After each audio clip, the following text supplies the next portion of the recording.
káàbọ̀ padà mo lérò pé ẹ ti bẹ̀rẹ̀ sí ń gbádùn ètò yìí tí ẹ bá dé gbàgbé nínú last episode wa we started talking about helping our breast àwo àwọn nǹkan tó ń fa tí ọyàn ṣe ń sag àlejò mi dẹ̀ jẹ́ kó yé wa wípé àfọmọlọ́yàn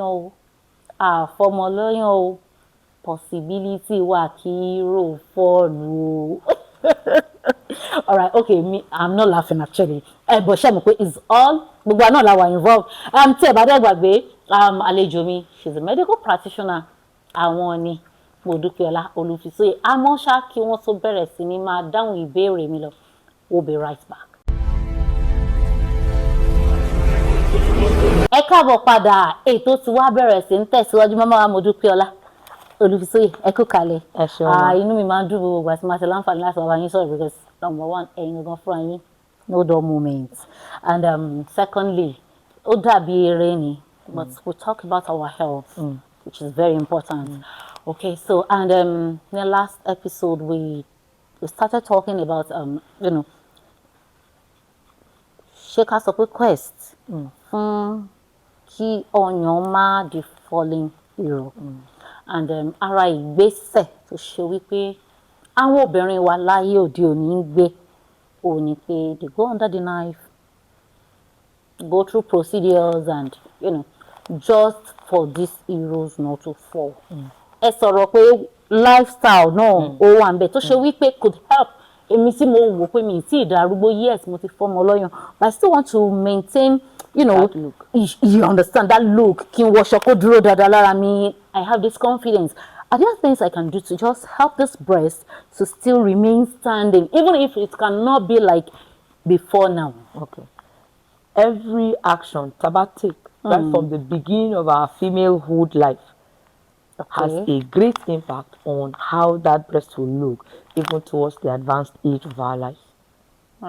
Ìtumọ̀ nǹkan tí mo sọ ni pé gbogbo nǹkan tá bá ṣe sára títí kan bí mo ṣe ń wọ bra mi títí kan bí mo ṣe ń tọ́jú ọyàn yẹn before kí tó lóyún nígbà tí mo lóyún ìgbà tí mo lóyún tán ìgbà tọ́mọ tí ń feed ìgbà tí mo ṣe tán gbogbo care tí mo fún ọyàn yẹn ó ṣe pàtàkì mà. And it starts from the very bẹ̀rẹ̀, the very beginning of our lifestyle. Mo fẹ́ sọ̀rọ̀ first of all from bra wa. Ṣé àwọn obìnrin tó máa wọ bra tí bra yẹn máa fún gbogbo kó lè dúró ni kó lè dúró dáadáa. Very fúnfún yẹn is like pressing on muscle. You are compressing muscle. Tó bá di over time muscle yẹn máa behave pressed ni. So can you wear bras that are comfortable tó jẹ́ pé kò ní feel tight? Kò need láti feel so tight on you. It's comfortable. Breast àjókòó ọyàn yẹn máa jókòó sínú bra yẹn. Strap ẹ̀ kò ní ṣe pé tẹ bá ti bọ́ bra gbogbo line ló máa hàn lára yín.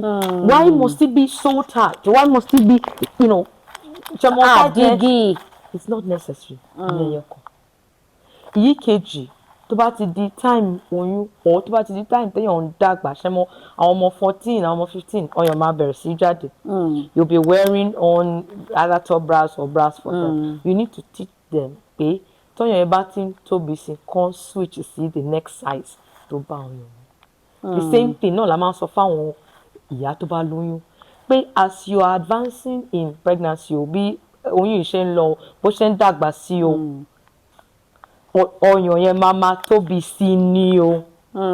Ẹ lè jókòó ti bra tí mo ní màá wọ̀ tí màá fi bímọ kí n tó wá change sí bra èmi. Because cup here is meant, like I said, it's not meant to be tight. It's meant as your breast is advancing, as it's growing, switch into the size that makes it. Ọyàn yẹn jẹ́ bí ọmọ tó yẹ ká máa tọ́jú ni. Then àwọn kan bá wá wọ bra tó jẹ́ pé kò ní tight ìdí kejì àbí òdì kejì ẹ̀ á wá loose gbogbo ẹ̀ á fà sísàlẹ̀. So breast tó wú when they are breastfeeding tó bá fún yàn lọ́mú lọ́ba ń fọmọ lọ́yàn.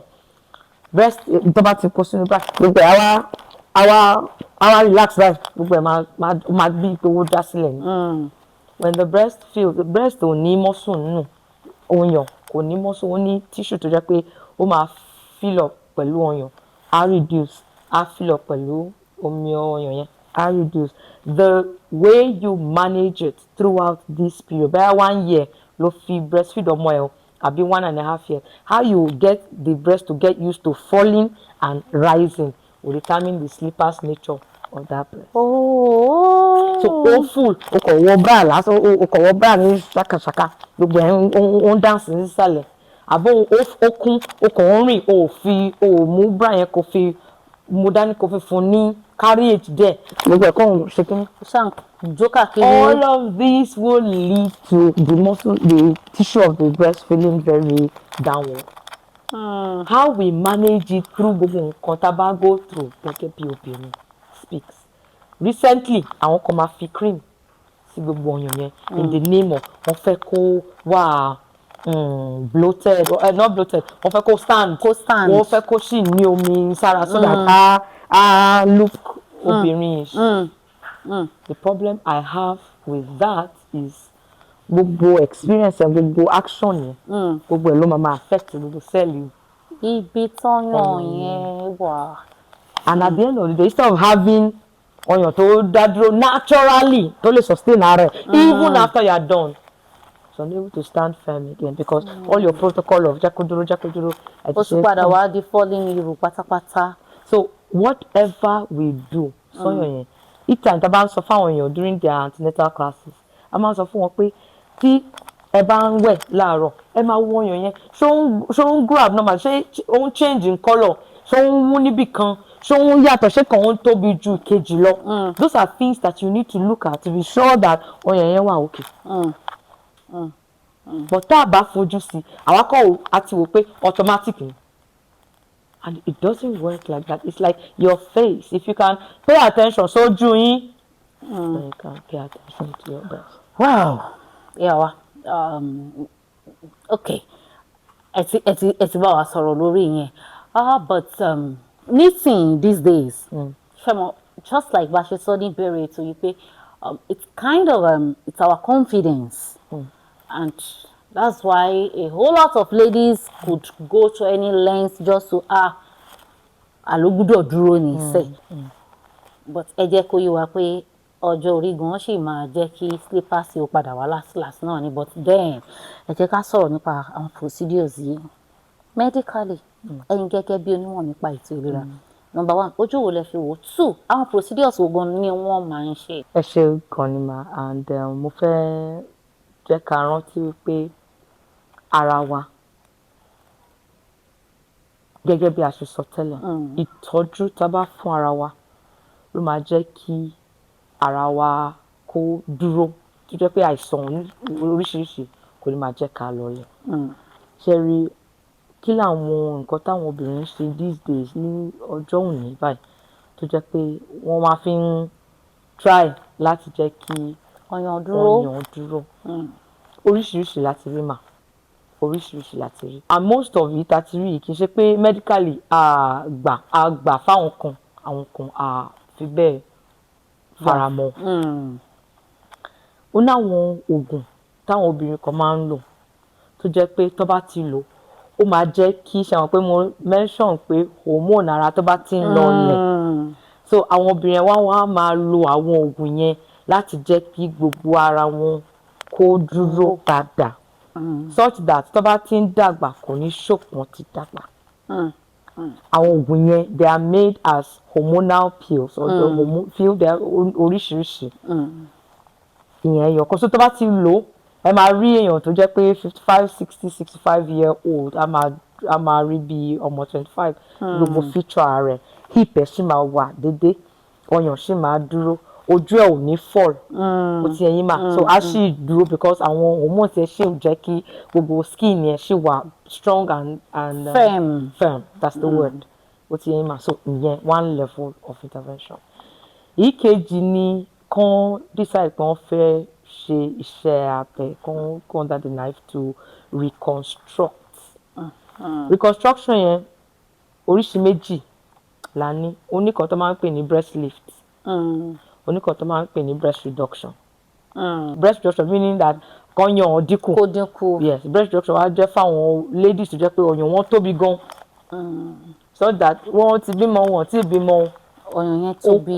ṣẹlẹ̀ mọ̀ pé ara wa yàtọ̀ nǹkan tó náà fi dá oníkálukú Ọ̀tọ̀ọ̀tọ̀ ni. ó yàtọ̀ so àwọn kan ní more of that issue lára àwọn kan ò ní based on hereditary based on genetic factors ibi tó ti wá bí àwọn ṣe rí báwọn náà ṣe rí bàbá wọn ṣe rí and all of that so àwọn yẹn tó bá ti wúwo jù fún wọn tó bá ti tóbi jù fún wọn for instance not wúwo but tó bá ti tóbi jù wọn máa ń lọ ń dí ọ̀rá ara ẹ̀ kù àwọn kan wọ́n lè dínkù torí pé àwọn náà wọ́n sanra fúnra wọn lórí ọyàn yẹn fi tóbi bẹ́ẹ̀ so ìyẹn iṣẹ́ abẹ ẹ̀yọ̀kan mo fi ní ó náà iṣẹ́ abẹ táwọn náà máa fara mọ́ jẹ́ pé okay we feel that irú yẹn sì ẹ fara mọ́ yẹn. not necessarily all the time but tó bá ti di pé ó wà necessary for the health of the woman. okay. I'm advise okay let's do a breast like a cosmetic surgery for her so that at least her lighting and then intentionally náà la máa fi ṣe a máa fọgbọ́n ṣe náà ní so that kò ní affect especially tó bá jẹ́ ọmọ tí ó ti bímọ but most times a máa prefer tó jẹ́ pé